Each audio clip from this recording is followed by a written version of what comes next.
तो बच्चों आप लोग जैसा कि जानते हैं कि आप लोग रिलेशन इन फंक्शंस इस टॉपिक को कवर कर रहे हैं और आप लोग ML Agarwal understanding ICSE ISC mathematics इसका वॉल्यूम 1 का डिस्कशन आपके साथ कर रहे हैं। तो सबसे पहले बच्चों हम लोग एक्सरसाइज 2.3 एमएल अग्रवाल उसी को कर रहे हैं और इसी के आसपास है। और आपको जो क्वेश्चंस करने में प्रॉब्लम आ रही है वो मैं आपको सही से समझाता हूँ, लेकिन this is your school level. और बच्चों ये आपको क्लास 12th में ऑलरेडी काफी सारा डिटेल में पढ़ाया जाएगा, लेकिन स्कूल लेवल पे मैं आपको जितनी बातें हैं वो क्लियर कर देता हूँ। तो एक्सरसाइज 2.3 पे है और हम लोग का जो पेज नंबर है वो है A69 और हमारे सामने दो बच्चे बैठे हैं। एक बच्चे का नाम है आदर्श शुक्ला और दूसरे बच्चे का नाम है रोहिणी श्रीवास्तव। ठीक है बच्चों, तो सबसे पहले बच्चों आप देखते हैं इस क्वेश्चन को किस तरह से करना है। This is your relation and function. तो क्वेश्चन है हमारे पास बच्चों, क्वेश्चन में लिखा है कि आपके पास गिवन है if a is equal to all real numbers except 2। ध्यान दीजिएगा, b क्या गिवन है?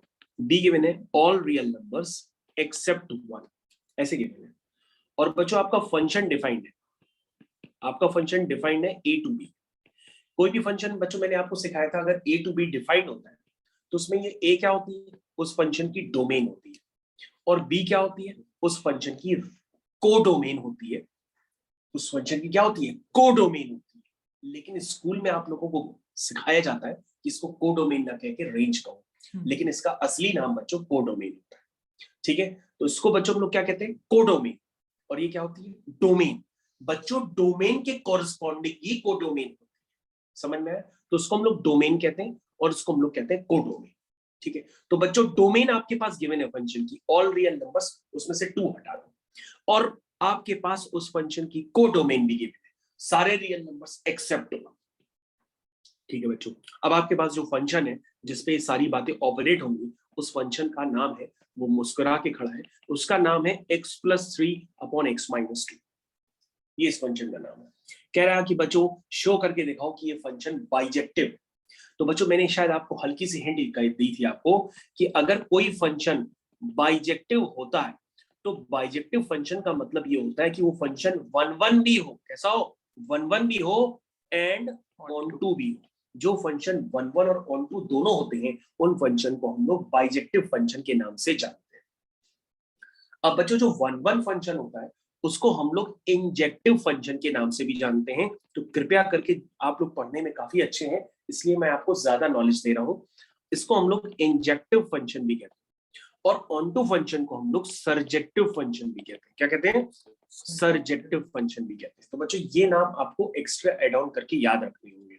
और जो दोनों होते हैं उनको हम लोग बाइजेक्टिव कहते हैं। मेरे ख्याल से जो बच्चे पहली बार भी देख रहे होंगे उनको भी क्लियर हो जाना चाहिए। अब बच्चों 1-1 फंक्शन की एल्गोरिथम क्या कहती है वो आप समझिएगा। 1-1 फंक्शन की एल्गोरिथम ये कहती है कि जैसे आपने मान लीजिए 2 सेट्स बना लिए ए और बी। पहले बच्चों हम लोग सेट्स के टर्म्स में समझ लेते हैं ए और बी। हमने कहा कि आपके पास कोई फंक्शन है f(x) = x²। आपने क्या किया? इसकी x = 1 पर वैल्यू निकाली तो 1 आया, x = -1 पर वैल्यू निकाली तो भी 1 आया, x = 2 पर वैल्यू निकाली तो 4 आया, x = -2 पे निकाली तो उसकी वैल्यू फिर से 4 आ गई। ठीक है, तो यहां पे क्या हुआ? x = 1 है और x = -1 है, x = 2 है, x = -2 है। और आपको इमेज क्या मिल रही है? जरा ध्यान दीजिए, इमेज आपको क्या मिल रही है? आपने कहा सर x = 1 डाला तो इमेज 1 आई, x = -1 डाला तो भी इमेज -1 आ गई, x = 2 डाला तो इमेज 4 आई, x = -2 डाला तो भी इमेज 4 आ गई। तो ये फंक्शन बच्चों 1-1 नहीं हुआ, ये फंक्शन 1-1 नहीं हुआ, ये फंक्शन कैसा हो गया? Many one function. ये फंक्शन क्या है? Many one function. तो बच्चों 1-1 फंक्शन के लिए कंपलसरी होता है कि डोमेन के अंदर जितने भी x उन सब की हर x पर इमेज क्या आनी चाहिए? अलग अलग इमेज आनी चाहिए, तभी उसका नाम है 1-1। यानी x = 1 पे इमेज आए 1, x = -1 पे इमेज आए 2, x = 2 पर इमेज आए 4, x = -2 पर इमेज आए 6। अगर ऐसा होता तो ये फंक्शन क्या होता? 1-1 होता। लेकिन बच्चों यहां पे ऐसा नहीं हुआ, इसलिए ये फंक्शन 1-1 नहीं बन पाया। ये बात समझ में आई? ये फंक्शन 1-1 आपका नहीं है, ये कैसा है? Many one function. तो बच्चों 1-1 फंक्शन अब आप रीड करके तो बता ही सकते हो कि कोई फंक्शन 1-1 है कि नहीं। हमने कहा मान लो मैंने आपको दे दिया कि आपके पास फंक्शन है R2R का मतलब समझे बच्चों, उसकी डोमेन भी ऑल रियल नंबर्स है और रेंज भी ऑल रियल नंबर्स है, और मैंने आपको फंक्शन दे दिया, मैंने आपसे पूछा क्या ये फंक्शन बाइजेक्टिव फंक्शन है कि नहीं है, मतलब 1-1 और ऑन2 में से कौन सा है ये। तुम कहोगे सर अभी बताते। हमने कहा ठीक है बताओ। हमने कहा बेटा x इक्वल टू π/6 डाल दो, π/3 डाल दो, या x में कोई भी एंगल आप डाल दो, 65 डिग्री डाल दो, 75 डिग्री डाल दो, 100 डिग्री डाल दो, कोई भी x आप इस पे पुट करिए। लेट से आप नॉन एंगल्स जो जानते हैं वही डाल दीजिए। हमने कहा अगर आप नॉन एंगल्स डालेंगे, जैसे आपने x की जगह π/2 डाल दिया, ठीक है, तो ये वैल्यू कितनी आएगी? कहोगे सर 1 आएगी, क्योंकि ये तो आइडेंटिटी है, ये सॉल्व करने की सर जरूरत थोड़ी नहीं है, ये तो आइडेंटिटी होती है। हमने कहा ठीक है x इक्वल टू π/3 पर इसकी वैल्यू निकालो। तुम कहोगे सर x इक्वल टू π/3 पे ये 1 ही आएगा, क्योंकि सर ये तो आइडेंटिटी है ना। ये क्या है? आइडेंटिटी। आइडेंटिटी का मतलब क्या होता है? उसमें दुनिया के जितने भी x डालोगे वो बार बार वैल्यू अपनी क्या देगी? 1 देगी। ये बात समझ में आया? तो इसका मतलब डिफरेंट x डाल ले हो, लेकिन इमेज एक ही आ रही है 1।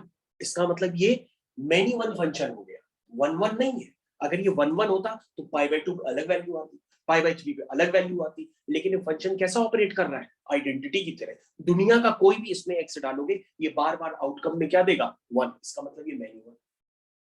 क्या ये ऑन2 है? कहोगे सर ऑन2 फंक्शन के लिए हमें फंक्शन की रेंज देखनी पड़ती है। तो हमने कहा बेटा इस फंक्शन की रेंज क्या है? दुनिया के सारे एक्स डाल दो, इसमें दुनिया के सारे एक्स डालने पर इसकी रेंज में सिर्फ एक वैल्यू आ रही है, विच इज 1। लेकिन तुम्हारे पास कोडोमेन क्या है? All real numbers. तो क्या ऑल रियल नंबर्स 1 के इक्वल हो सकते हैं? कभी नहीं हो सकते। तो आपको ऑन2 के लिए क्या याद रखना पड़ेगा? ऑन2 के लिए आपको ये याद रखना है कि पहले आप फंक्शन की क्या निकालेंगे? रेंज निकालेंगे, और रेंज अगर कोडोमेन के इक्वल हो जाती है तो फंक्शन आपका कैसा होगा? ऑन2 होगा। अगर यहां पर जैसे इक्वल नहीं है तो ये क्या हो गया? इनटू हो गया। तो बच्चों आपको दिमाग में ये सारे कॉन्सेप्ट्स क्लियर हो जाने चाहिए। मेरे ख्याल से आप सभी लोगों को क्लियर हो गए। तो बच्चों ये तो रफ वर्किंग थी, रफ वर्किंग को मैं हटाता हूँ। ये तो सिर्फ समझाने के लिए ड्रामा चल रहा था। क्या चल रहा था? ड्रामा। अब इस ड्रामे को खत्म करते हैं, अब हम लोग क्वेश्चन की तरफ आते हैं, क्योंकि हम लोग बहुत अच्छे से समझ गए कि 1-1 और ऑन2 का मतलब क्या होता है। आइए बच्चों क्वेश्चन की तरफ चलते हैं। इसको जरा एक बार में हम हटा देते हैं, ये मैंने हटा दिया। चलिए बच्चों आपका फंक्शन आ गया। अब तुमने कहा कि सर ये फंक्शन 1-1 है, इसको प्रॉपर हम स्कूल वे में कैसे दिखाते हैं? हमने कहा ठीक है बच्चों 1-1 फंक्शन की एल्गोरिथम मैं आपको सिखा देता हूँ, वो भी आप सीख लो। अभी तो एल्गोरिथम लग जा रही है, लेकिन बच्चों सारे फंक्शन में एल्गोरिथम लगती नहीं है। काफी सारे फंक्शन में आपको ग्राफ से देखना पड़ता है, काफी सारे फंक्शंस में आपको आइडेंटिटी हो सकती है, काफी सारे फंक्शंस में आपको वैल्यूज पुट करके बार बार देखना पड़ेगा, उसी से आइडिया लग जाता है। लेकिन यहाँ पे तो एल्गोरिथम लग सकती है, तो मैं आपको लगा के दिखाता हूँ। तो आप पहले हेडिंग डालेंगे एल्गोरिथम। क्या डालेंगे? Algorithm for 1-1 function. ठीक है, क्या होती है बच्चों? आप लिखते हो fx1 is equal to fx2। इस नाम की एल्गोरिथम को स्कूल लेवल पे लगाना होता है, लगाना होता है।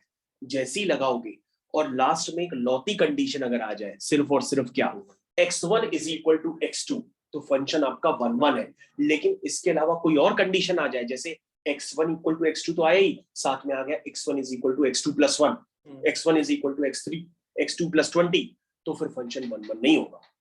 तो लास्ट में कंडीशन क्या आनी चाहिए? सिर्फ x1 बराबर x2, तो फंक्शन हो जाएगा 1-1। तो बच्चों जल्दी से बताओ fx पता है तो fx1 तो लिख ही सकते, ये तो दुनिया का हर बच्चा काम कर सकता है कि नहीं?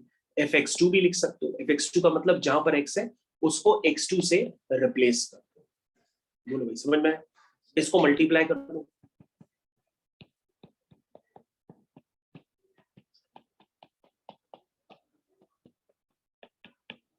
चलिए स्टार्ट करते हैं। x1 x2 minus 2x1 plus 3x2 minus 6 is equal to x1 x2 plus 3x1 minus 2x2 minus 6। ठीक है बालक, x1 x2 सब कैंसिल हो गया। जो बच्चे क्लास 11th में हैं उनके लिए ISC बोर्ड है, जो बच्चे क्लास 12th में हैं उनके लिए CBSE बोर्ड में है जो आप पढ़ रहे हैं। तो आप ध्यान से पढ़िए, ये क्लास 12th में तो आता ही आता है।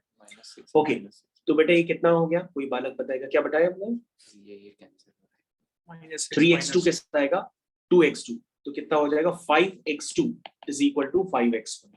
बच्चे ये अपने आप से कैंसिल कर लेना, लास्ट में कंडीशन आ गई x2 is equal to x1, इसका मतलब फंक्शन आपका 1 है। यस ठीक है। अब बच्चों रेंज हम लोग देख लेते हैं। रेंज निकालने के लिए हमारे सामने छात्र बैठे हैं, वो तो रेंज देख ही रहते कि सर रेंज निकालने के लिए क्या क्या करते हैं। तो बेटा रोहिणीश आप बताएंगे कि आपके पास एक्सप्रेशन गिवन है x+3 अपॉन x-2, तो बेटा बताओगे कि इसकी रेंज कैसे निकालेंगे? इसका डेरिवेटिव निकाल लें। रेंज निकालने के कई सारे मेथड होते हैं, ग्राफिकल मेथड से भी निकालते हैं, डेरिवेटिव वाले मेथड से भी निकालते हैं, और रेंज निकालने के लिए मैंने एक और मेथड भी तुमको बताया था कि फंक्शन को y इक्वल टू करके भी मानते हैं। yes, यहाँ पर हम फंक्शन को y इक्वल टू करके मानेंगे, और मानने के बाद यहाँ पर x की वैल्यू क्या निकालेंगे, इन टर्म्स ऑफ y निकालते हैं, और x की value in terms of y निकालने के बाद हम उसको बिल्कुल उस तरह से ही इंटरप्रेट करेंगे जैसे हम डोमेन में करते हैं। तो बच्चों यही एल्गोरिथम होती है, और ये एल्गोरिथम ही लगानी होती है, क्योंकि ज्यादा इससे ऊपर लेवल वाले क्वेश्चंस जो होते हैं वो इस एल्गोरिथम से नहीं हो पाएंगे, वो तो ग्राफ वगैरह से होंगे, लेकिन स्कूल लेवल पे आपको यही एल्गोरिथम लगानी होती है रेंज निकालने के लिए। ठीक है, लगाएंगे, चलिए स्टार्ट करते हैं। चलिए, तो yx minus 2y is equal to x+3, समझ में आ गया? ठीक है बच्चों, x की value in terms of y निकालते हैं। थोड़ा सा गला सूख गया, वेट करिएगा, धीरे धीरे करते हैं। yx minus x is equal to 3+2y, बोलो भाई समझ में आया? तो बच्चों x कॉमन ले लें, तो अंदर क्या आएगा, y minus 1 is equal to 3+2y। तो बच्चों यहाँ से x निकल के आ गया 3+2y अपॉन y माइनस 1। तो तुम कहोगे सर ये तो हम बता सकते हैं कब कब डिफाइंड है, क्योंकि तो रेशनल फंक्शन, रैशनल फंक्शन बच्चों क्या होते हैं, डिफाइंड होते हैं। ऑल, ये तो सर ऑल y पे डिफाइंड है एक्सेप्ट 1। तो हमने कहा ये क्या है, इसकी कोडोमेन नहीं है, ये रेंज है। अब रेंज को चेक करो, क्या ये कोडोमेन b के इक्वल है? हाँ इक्वल है सर, इक्वल है सर। ये फंक्शन 1 भी है, ऑन 2 भी है, इसका मतलब ये फंक्शन क्या हो गया, बाइजेक्टिव। ठीक है, because range is equal to क्या, codomain, hence function is bijective। yes, बोलो भाई समझ में आया? तो बच्चों ये क्लास 12th में CBSE बोर्ड में ऐसा क्वेश्चन बोर्ड एग्जाम में जरूर आता है, तो आप बिल्कुल इसको ध्यान पूर्वक देखिए। ठीक है बच्चों, मैंने आपके साथ अभी ISC अंडरस्टैंडिंग मैथमेटिक्स का डिस्कशन कर रहा था, तो उसमें मैं आपके पास एक नेक्स्ट क्वेश्चन लेके चल रहा हूँ। नेक्स्ट क्वेश्चन है आपका एक्सरसाइज का क्वेश्चन है, दिस इज योर एक्सरसाइज 2.3। जो भी बच्चे रिसेंटली ज्वाइन किए हैं और उनका स्कूल अगर वेरिएंस ग्रुप या ISC टाइप का है तो उसको जरूर फॉलो करें। A71 पेज नंबर है, उसमें आपको क्वेश्चन नंबर 22 मिलेगा। उसमें लिखा है बच्चों कि जो आपका फंक्शन है वो डिफाइंड है R से R। ठीक है, ये फंक्शन आपका डिफाइंड है R से R। ठीक है, ये बात समझ में आ गई? तो ये क्या है बच्चों, मैं गला फाड़ चुका हूँ, ये बच्चों डोमेन होती है। और बच्चों फिर से बता रहा हूँ, ये कोडोमेन है, रेंज नहीं है। स्कूल का टीचर बच्चों रेंज कहता है, उसको कहने दो, लेकिन आप उसकी सुनो, उससे बहस मत करना। बहस करोगे तो नंबर काट देगा तुम्हारे। बस आप ये याद रखो अपने मन में, this is your domain and this is your codomain.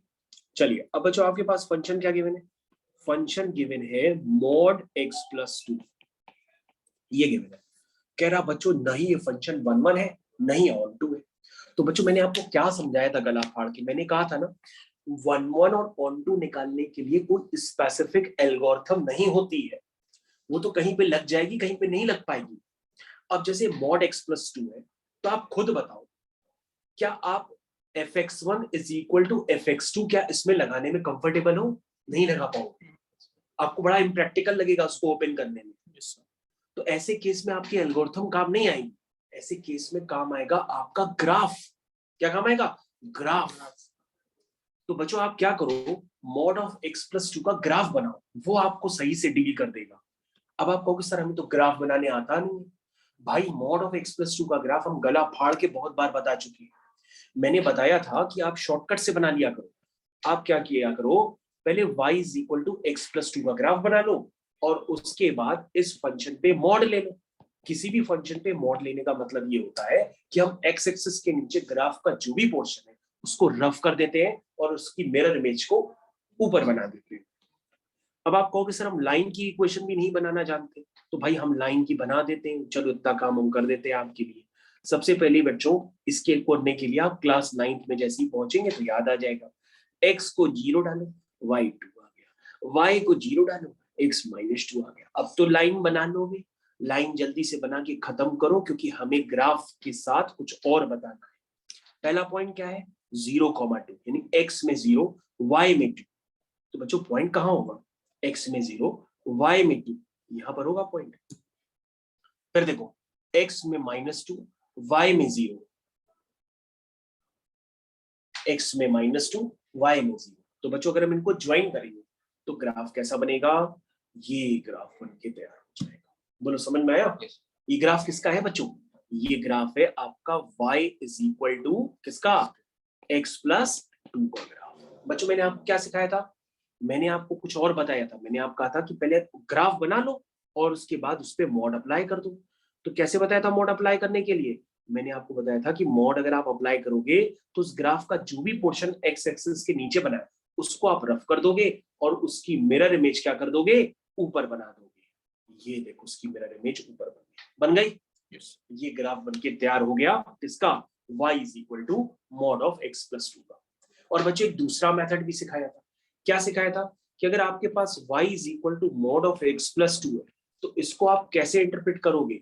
मैंने कहा था अगर मॉड के अंदर का नंबर पॉजिटिव है तो मॉड पॉजिटिव साइन से ओपन होता है, मॉड के अंदर का नंबर अगर नेगेटिव है तो मॉड नेगेटिव साइन से ओपन होता है। बताया था कि नहीं, बताओ भाई। तो बच्चों आपके पास y is equal to x plus 2 का ग्राफ बना, कब बना, जब x क्या है -2 से बड़ा है, और जब x -2 से छोटा है तो किसका ग्राफ बना, y is equal to -x -2 का ग्राफ बन के रेडी हो गया। क्या ये बात समझ में आई? बोलो भाई, -x -2 और x प्लस 2, क्या ये दोनों ग्राफ आपको समझ में आ गए? बोलिए भाई, समझ में आ गए? तो बच्चों ग्राफ तो आपको क्लियर हो गया। अब बच्चों हमें बताना कुछ और है, 1 1 और 2। तो जो बताते हैं 1 1 का मतलब बच्चों मैंने क्या बताया था कि हर x पर उसकी इमेज क्या आनी चाहिए, अलग आनी चाहिए। तो बच्चों आपको पता है यहाँ पर ऐसा क्या होगा, जैसे अगर हम यहां से x लें, देखिएगा बच्चों यहां से x लें तो कोई वैल्यू आएगी, और बच्चों अगर हम यहां से भी कोई x लेना तो उस पे भी वही कोई सेम वैल्यू निकल करके आ जाएगी। यानी इस x पर भी उस फंक्शन की वैल्यू वही आ रही है जो इस वाले x पर उस फंक्शन की वैल्यू निकल के आ रही है। यानी कि डिफरेंट x पर इमेज क्या आ रही है, सेम आ रही है। डिफरेंट एक्सपुट हो रहे हैं लेकिन इमेज क्या आ रही है, सेम आ रही है। जैसे बच्चों कोई और ले लो, जैसे मान लो आपने यहां से कोई एक्स ले लिया तो उस पे इमेज ये आ रही है, फिर आपने यहाँ पे कोई एक्स लिया होगा तो उस पे भी इमेज दिया है, ठीक है। तो इसका मतलब डिफरेंट एक्स पर इमेज क्या आ रही है, सेम आ रही है। बच्चों आप उसको अगर ग्राफ से नहीं रीड कर पा रहे हो तो आप नीचे से भी रीड कर सकते हो। आप कोई भी दो डिफरेंट एक्स डालो, वैल्यू सेम आ जाएगी। मैं आपको डाल के दिखाऊं, चलिए मैं डाल के दिखाता हूँ। ये देखो y की वैल्यू सेम है, हमने कहा इसमें x की जगह -2 पुट करो, पुट करो, -2 + 2 क्या हो जाएगा, 0 आए। चलो फिर से देखो, x की जगह 4 पुट करो,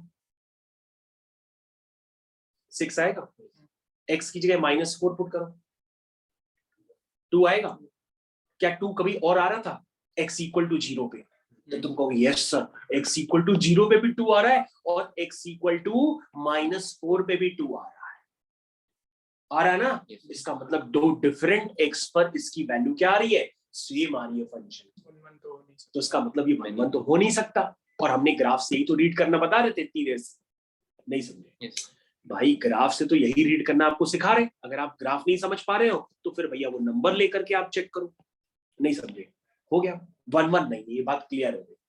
अब बच्चों को चेक करना है कि मैंने आपको क्लास में सिखाया था कि भैया आपके पास चाहे मॉड x हो, चाहे मॉड ऑफ x प्लस 2, ये दुनिया के हर x पर कोई ना कोई वैल्यू देते रहेंगे कि नहीं, लेकिन जो भी वैल्यू देंगे वो मॉड होने की वजह से 0 या 0 से बड़ी वैल्यू देंगे। तो बताओ इस ग्राफ की मिनिमम वैल्यू क्या है, 0 है, और मैक्सिमम वैल्यू क्या है, वो तो बता ही नहीं सकते, इंफिनिटी। तो बच्चों रेंज क्या है इसकी, 0 से इंफिनिटी। बोलो भाई समझ में आया? Yes sir. भाई 1 तो नहीं है, लेकिन अब हमने रेंज क्या निकाली इसकी, रेंज आपने निकाली इसकी 0 से इंफिनिटी। ग्राफ से भी क्लियर, रेंज जो आपकी 0 से इंफिनिटी निकल करके आई है, उस रेंज को चेक करिए, क्या वो रेंज इसकी कोडोमेन के इक्वल है? ऑब्वियसली नहीं है। इसका मतलब ये फंक्शन ऑनटू भी नहीं है, because range is not equal to codomain. बोलो भाई। Yes sir. इसका मतलब function is not 1 not on 2। इसका मतलब function is not 1 not on 2। इसको डायरेक्ट भी लिख सकते हैं, function is not bijective, function is bijective नहीं है। ठीक है, चलो बच्चों को मैंने शॉर्ट में लिख दिया, बाकी आप समझ गए। क्वेश्चन हो गया बच्चों complete. Next question, next question है कोई मॉड्यूल का, जस्ट वेट। क्वेश्चन